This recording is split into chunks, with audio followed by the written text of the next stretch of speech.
Greetings, geologists, and we're here to learn about the Silurian period today. So thus far we have covered the Cambrian and the Ordovician periods, and Silurian is the last one that makes up the early Paleozoic. We'll be moving into the late Paleozoic with Devonian. So this is an important element to kind of touch on at this place in the geologic time scale, because the early Paleozoic was all about these very impressive epiric seas that came through, especially with the Tippecanoe.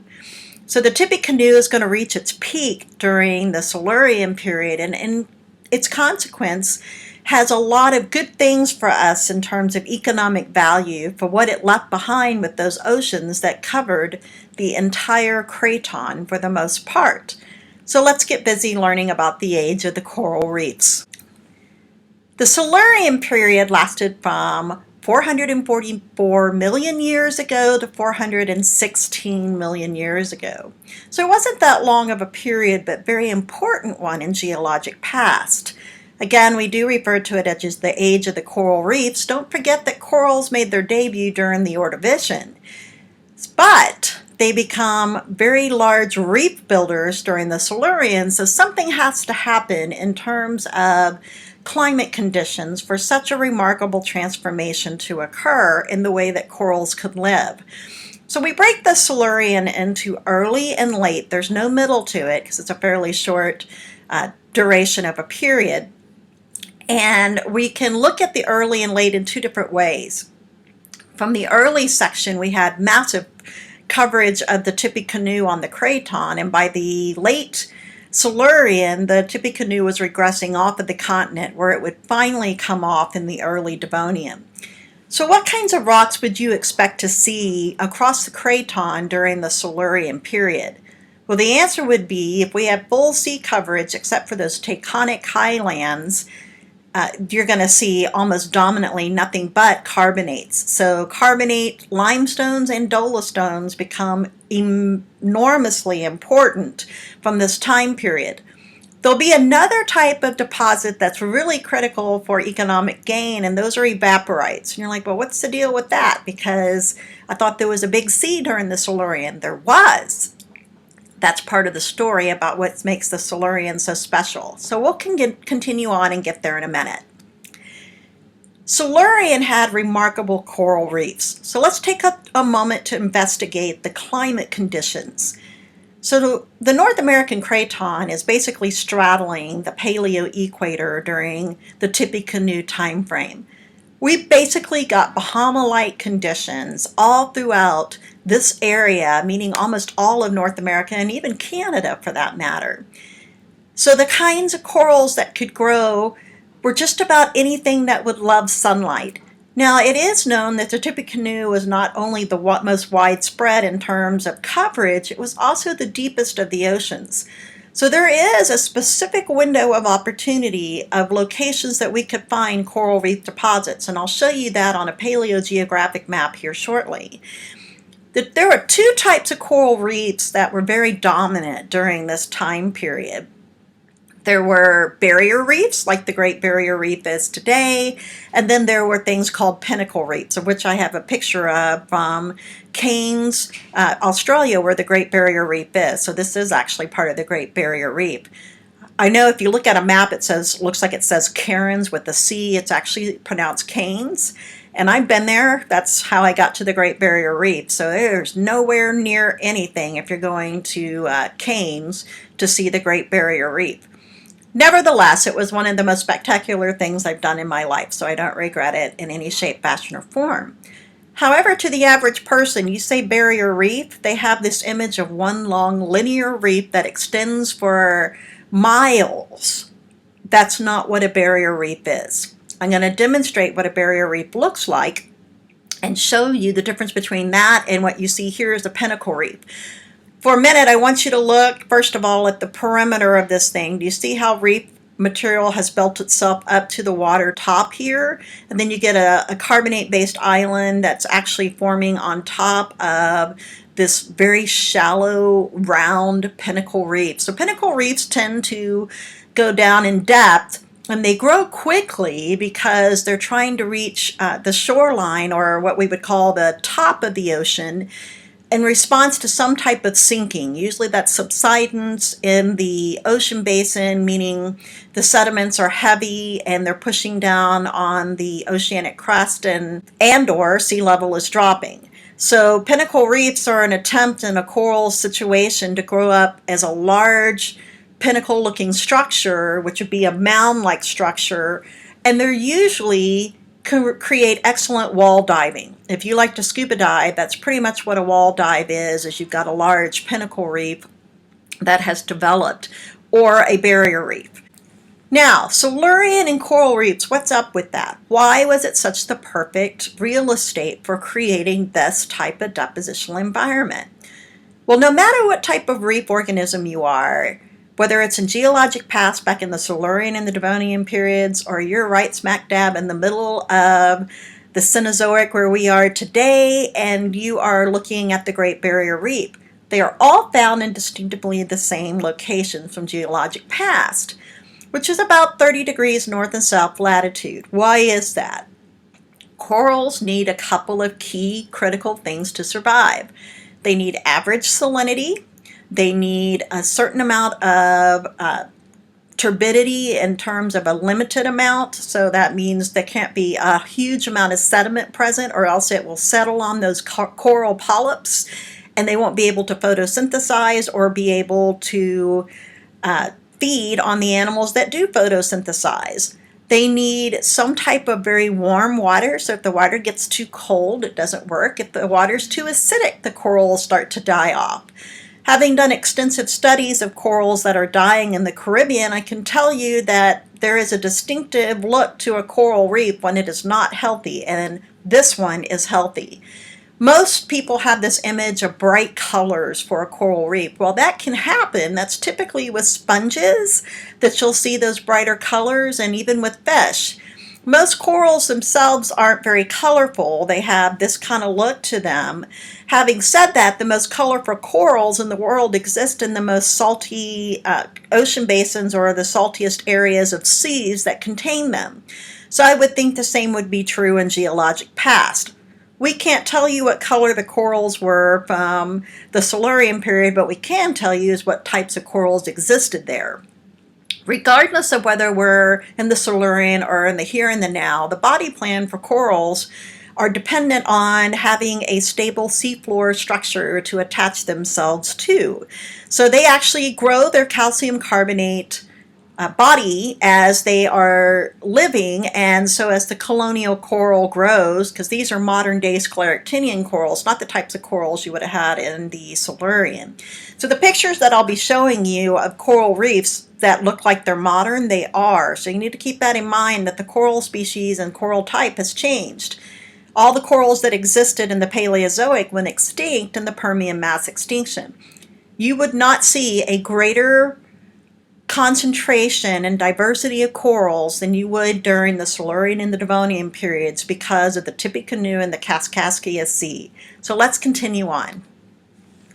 This is a look at the Great Barrier Reef in Australia. Notice that the wave breakers are distinctive. You can see the color water looks really shallow on this side, really deep on that side. That's characteristic of a barrier reef. But don't be deceived that a barrier reef is just a blocking wall of reef structures. Within a barrier reef, you're likely going to have atolls, you'll have patch reefs, fore reefs, you're going to have fringing reefs, you could even have pinnacle reefs.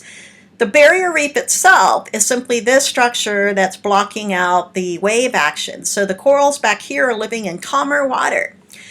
So most reefs form along long linear masses if they're a barrier between the shallow shelf platform and the deeper marine water stuff, where you get a breakage of the waves that come in, and that helps protect the corals on the back side. So barrier reefs create and maintain a steep seaward front that protects the inner area of coral development from rough seas, while pinnacle reefs make taller structures trying to build to the surface of the ocean quickly, usually growing hundreds of feet tall.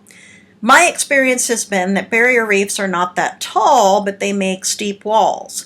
But pinnacle reefs tend to make very, very steep, tall walls and grow very tall in size as a pinnacle structure itself. So you can find both in a barrier reef situation like the Great Barrier Reef in Australia, but they are distinctively two different types of coral body plans per se. So let's look at the paleogeographic map for the Silurian period, and a couple of things I want to point out. Here's your tectonic highlands. These were the mountains that got uplifted from the tectonic orogeny during the Ordovician. You notice that the darker colors that I'm outlining right in here, the darker shades of blue, represent this deeper water deposits that would be off of the edge of the continent. So I had a student contact me for some help with the sloth sequences, and they had gone home to California. And in our conversation, he mentioned that, wow, I saw marine rocks at the top of these mountains, and it dawned on me from physical that they didn't get washed up there. They had to have been put up there. So we got to talking, and he realized that mountain building created that phenomena to occur. Where am I going with that? These are the seabed layers that are getting laid down because this side right here, right where that person's living, and this is, if you're looking at California, this is all underwater right here. Well, when seas encroach into the continent, this edge is going to stay buried longer. So the margins of the continent get thicker sequences of marine rocks, which was the whole reason you did the sloth lab that we had a while back. Now, if you look directly to the side of the tectonic highlands, you're going to notice that this is where we're going to be making lots of detrital material. So you'd expect to see lots of sandstone there, siltstones, and rocks that are bigger grains that require more detrital material to make. But if you'll notice, pretty much the rest of the continent, unless it's in yellow, this area right in here in Canada and this section of Canada, everything else is underwater. I'd also like to point out two specific structural basins that are important. Take a look at this one, and how do we know it's a basin from physical? You should know if the hatcher marks point inward, you would be seeing an elevation drop, so it would be a basin and not a dome. So I've got a basin here called Williston Basin, and then I've got one of the most famous basins in the world, at least in North America, called Michigan Basin. So these basins are going to be low points, essentially where the ground makes a dip. Why is that so important? As the Tippecanoe comes in, and there's absolutely nothing to stop it from the south, nothing to stop it from the west, just the east, because we got these tectonic highlands. So the water is going to invade this way, this way, this way, and this way, right? As it does, it's going to immediately fill up these low basin areas. That's important to understand because water can probably get in and out. There'll be an inlet and an outlet location as long as the seas are present. But as sea level drops, that's not going to be the case. The water can usually get stuck there and can't get out. Well, there's one more feature to really concentrate on, and you'll see it a little bit later in our discussion. But around the perimeters of these things is where these coral reefs that were big giant barrier reefs grew up. And they're incredible because they build almost like a fortress around these basins. So they're perfect carbonate settings and shallow marine environments, perfect for coral reefs. And so the corals absolutely love to build around these basins, and they almost make it to where there's a moat between them and the basin. So we're going to look at what happens when that occurs, but nevertheless, that causes the water to get stuck in these basins, and when the Tippecanoe comes off of the Craton, you can imagine the rest of the story. Seawater's trapped in those basins. So if those basins are hundreds of feet deep, or let's say 1,000 feet deep, you could potentially get hundreds and hundreds and hundreds of feet of evaporite deposits that are laid down. If sea level fluctuates off and on during the Tippecanoe, which it did, we should see distinctive layering of those evaporite deposits, and we do. So more to come on that. By the middle Silurian, I'd like you to envision that most of the Craton is covered by this shallow sea, known as the Tippecanoe. The Tippecanoe was by far the deepest and the most widespread of all 6 of the slough sequences. And we know that because we have a very thick rock record of Silurian aged rocks. This is the image I want you to have of Silurian coral reefs. This is in the Jamaican area, and you can see that these are just fringing reefs, but this is the image I'm wanting you to have. Shallow marine coverage of the continent, covered with this type of environment all over even the middle states of our continent. So that means you should be able to find this type of rock material and fossils right smack dab in the middle of Nebraska. So if you can find that, then you know that there used to be an ancient sea there, and we certainly have the deposits across North America to prove that this actually happened. These are fringing reefs along the same area. Notice how they make these linear structures. That's why they're called fringing. And you see the sandbars that are between them? Well, that's important because currents and turbidity currents come through these areas and help move nutrients through the coral reef areas, allowing them to thrive. This environment must be shallow in order for the corals to have the sunlight they need to grow and make calcium carbonate, and for the environment of any coral reef that looks like this type of structure here. Now, you wouldn't see this specific type of coral in the Silurian. You would only start to see it in the Triassic, but nevertheless, this is the same kind of environment. This was a specific dive that we took when we went to Jamaica, and this was a shallow water dive that was, I promise you, no more than 18 feet deep. And these are called elkhorn corals, and they are given that name because they have very broad antler-looking features. Now, a little bit about this. If you've had me for physical, you've heard this story, but it's worth noting here. Corals like this that are branching can't do it in more than 1 atmosphere of water. What I mean is the pressure becomes too great. So you need to look up what an atmosphere of pressure is. That might be a good quiz question. Since I'm recording this and know I've asked that, I might just ask what 1 atmosphere of pressure is and see if you looked it up. But if you exceed that 1 atmosphere of pressure, corals that look like this that are branching, they can't sustain the pressure because it's double. So you typically don't see big branching corals like this beneath 1 atmosphere. If you did, they wouldn't extend for very deep. If you get to 2 atmospheres, they're going to be platy and much smaller, or brain coral type stuff, because the pressure is so great that the corals have to fight that. So they have to have a different body plan in order to exist. So if you see these kinds of coral deposits, anything that looks like that in the rock record, then you automatically can assume that they worked much like today's corals do. They have to very, very shallow water.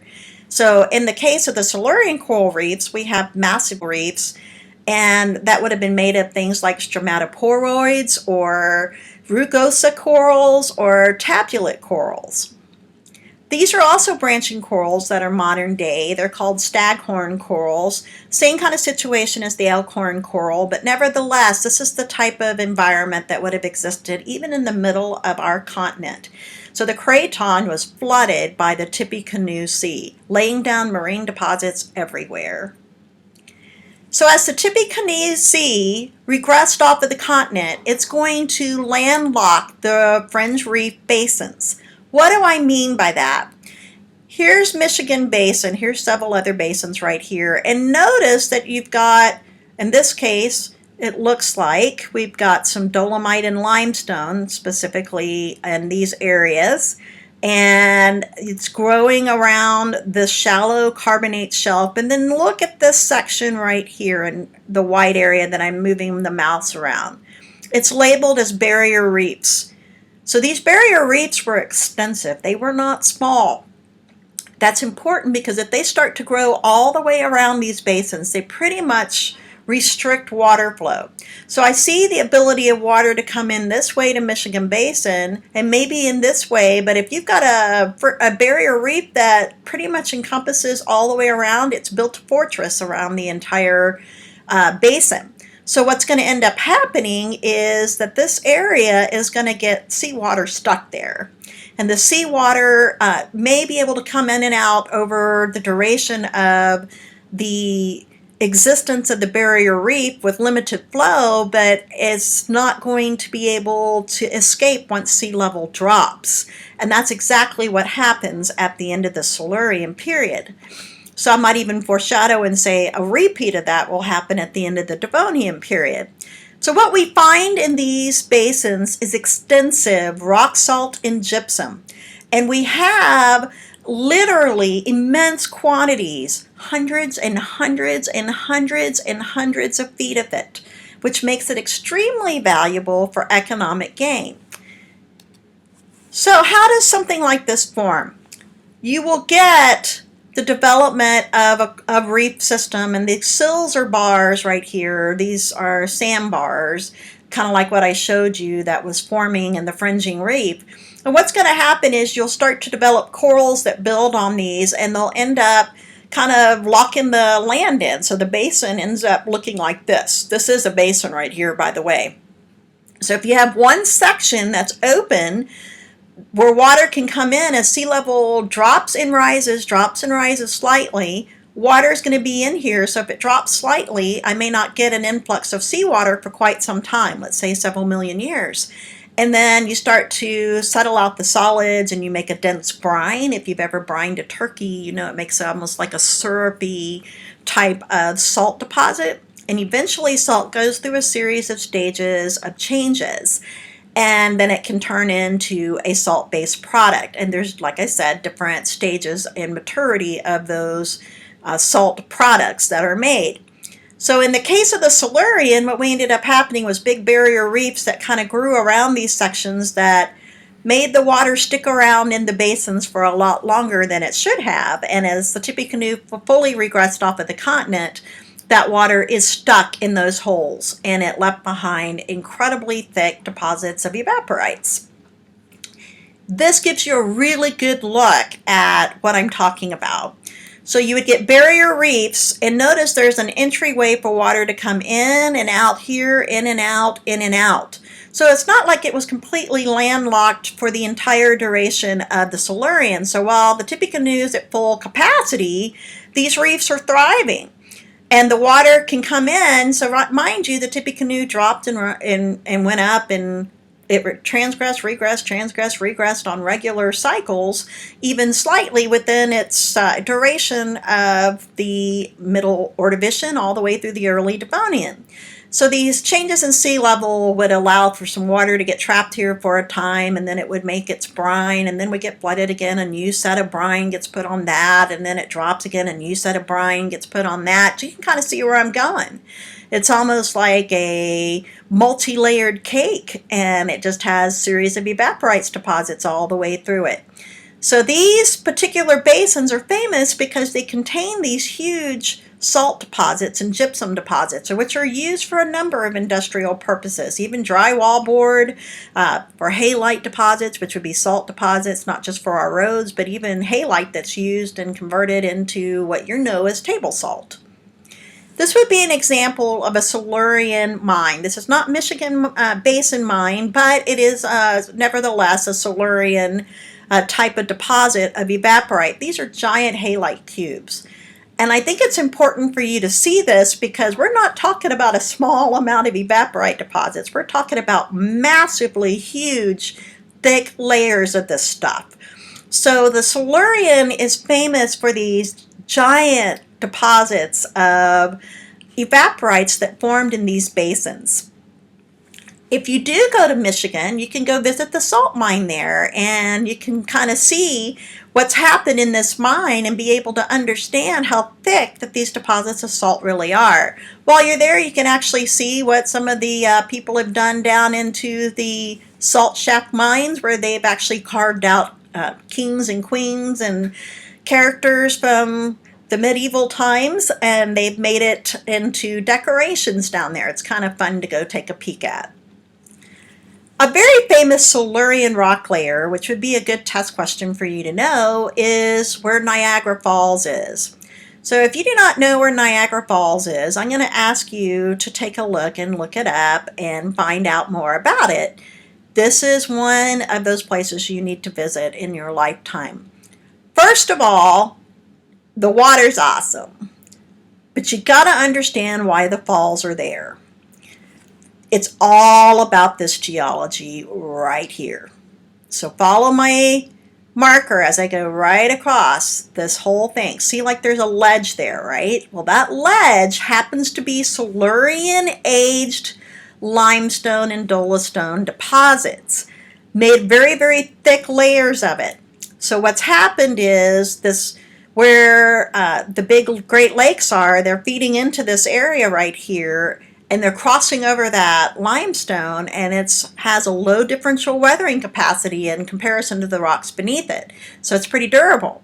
And as this occurs, what happens is this is creating a massive waterfall that is so famous that thousands of people go on a regular basis to eyewitness this incredible wonder of the world. What I will tell you is, not that you have to worry in your lifetime, but eventually the falls will no longer be there, because once the limestone wears down or it's karsted out, the tabletop hard feature that the water can flow over right here will be gone, and it'll just be a flowing river without the waterfalls. So understand that Niagara Falls is based out of this really important Silurian aged carbonate layer that has formed the tabletop or the cap rock that this particular waterfall forms over. So let's talk about the life of the Silurian, and no doubt that corals are the story. We see much larger coral reef builders than we did during the Ordovician, and of course we didn't have corals back in the Cambrian. So you would see large colonial tabulate and rugosa corals that dominated the landscapes, along with huge stromatoporoids. Remember learning about them in Ordovician? So this is a museum's make of actual fossils on this side and what a pinnacle reef might have looked like and a barrier reef at that time during the Silurian period. It's their exhibit. And I think it's a really great exhibit. Like, this is a stromatoporoid right here. Here's one right here as well. And these things made really large reef structures along with the tabulate and rugosa corals. So this was a time of massive reef building.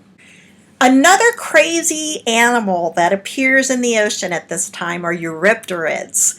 Eurypterids are basically giant sea scorpions. So if you don't like scorpions, you probably would stay clear of swimming in any kind of Silurian or Devonian ocean. Well, the good news is most of these were just scavengers. However, a few were predators, and some that were as large as 9 to 12 feet in length. So scary, very scary dudes. Nevertheless, they all had the same basic body plan. They have this body here, and then this thing right here that is its telson, which is its pincer. So that would be the equivalent of the stinger of a modern day scorpion. This is a model in the Buffalo Museum of Science showing you what a Eurypterid would look like. These guys were scary. Now, we find them in brackish water environments, so some of these guys actually would move into freshwater environments later on and invade our aquatic systems, while they are found in Silurian aged rocks in brackish and along seashore lines. These are more Eurypterids here. In many cases, their pincers have been knocked off, but these were swimming organisms that actually moved through the shoreline areas, the brackish water. So they have these paddles on the side, these thick bodies. They're arthropods, so they're related to trilobites, so they're segmented. And then they have this pincer at the end that's really important to identifying them. We see our first jawed fish during the Silurian, and they're called acanthodians. So acanthodians are these guys right here. They appear in the early Silurian, so it didn't take very long for us to go from jawless to jawed. And this evolutionary benefit allowed them to have jaws to actually prey on more things, to eat a better selection of food and gain size. Couple of noticeable differences they have from jawless fish. They have very spiny bodies, so that's a characteristic we see in their fossil record. They have a reduced amount of armor, probably not necessary or as necessary as our jawless fish, simply because they have a way to eat better and have some protection. But they did have teeth and they did have jaws, so that's a big evolutionary benefit. This is one of those fish that we see in the rock record. Look for the big spines on them, and you can see that that's characteristic of this particular first-jawed fish that we have in Silurian-aged rocks. So, a drum roll is necessary for the first vascular plant. It makes its appearance during the Middle Silurian. So it didn't take very long for these plants to evolve, and imagine how excited millipedes and other arthropods that have moved onto land were when they found vascular plants to eat and live with. So the very first small ones we have are from the genus Cooksonia. And Cooksonia are these little plants right here, and they have these distinctive tops on them right here. And they are very primitive versions of vascular plants. If you recall from the Ordovician, vascular means that it can move, store water and nutrients throughout itself. It often has a root system. Now, these first vascular plants were not seed plants. That's important to note. So they didn't have a true root system, so they had to be near water. So obviously the next challenge for plants is going to be, how do I get to a place that I can actually make a root system and reproduce outside the presence of water? And that'll certainly be the next evolutionary step for plants. Nevertheless, the first vascular plant makes its debut during the Silurian period. So our population of Silurian animals is going to change as the Tippecanoe Sea drops off of the Craton. During the early and middle Silurian, major reef builders like rugosa corals, tabulate corals, and stromatoporoids, they peaked out. They were doing awesome. Life was great. Real estate was free. It was unlimited locations where you could exist. However, as the Tippecanoe regressed off, we saw things like trilobites, brachiopods, which are the spirifer types. They have little wings, almost look like they have wings. And bryozoans and even eurypterids saw declines in their numbers. So obviously sea level took a hit to our marine population, but there was no mass extinction event at the end of the Silurian period. So a couple of really important things to note about the Silurian period. Obviously, it's the age of the coral reefs, and very large barrier reefs formed to make those gigantic evaporite deposits that we learned about in the Michigan Basin. Don't forget that Niagara Falls is made by a Silurian-aged limestone and dolostone unit that actually makes the caprock that causes the actual waterfalls to be made. Eurypterids were common in brackish waters, and a couple of first appearers happened during the Silurian. We have our first land animal move on to land, and that was a millipede, so an arthropod. Also, we see our first vascular plant appear. That's a big deal. It was a seedless vascular plant nevertheless, but still the huge jump in evolution for the plant kingdom. We saw our first jawed fish appear in the rock record, evolution in the fish department. So you could imagine the next step would be diversification of fishes, which we'll definitely see in the Devonian period. And last but not least, we had no mass extinction at the end of the Silurian, just some marine faunal turnover as a response to the Tippecanoe dropping off of the Craton. So that's it for the early Paleozoic. We'll be moving into the late Paleozoic as we start our lecture series next time. So get ready, stay on top of your lectures and your reading, and I'll see you at the Devonian period. Bye.